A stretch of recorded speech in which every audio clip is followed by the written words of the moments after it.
எத்தனை தூரம் பயணம் செய்யணும் நாதா, இன்னும் எத்தனை காலம் பாடுகள் நாதா, என்னால் முடியவில்லை முடியவில்லை தேவா, பலன் தந்து தாங்க வேண்டும் நாதா.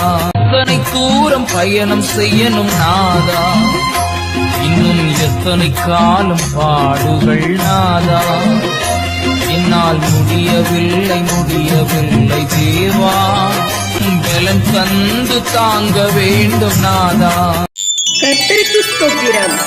இன்றைய நாளுக்கான பரிசுத்த வேதாகம வசனம் எசேக்கியேல் 3ஆம் அதிகாரம் 9வது வசனம். நீ அவர்களுக்கு பயப்படாமலும் அவர்கள் முகங்களுக்கு கலங்காமலும் இரு. எத்தனை தூரம் பயணம் செய்யணும் நாதா, இன்னும் எத்தனை காலம் பாடுகள் நாதா, என்னால் முடியவில்லை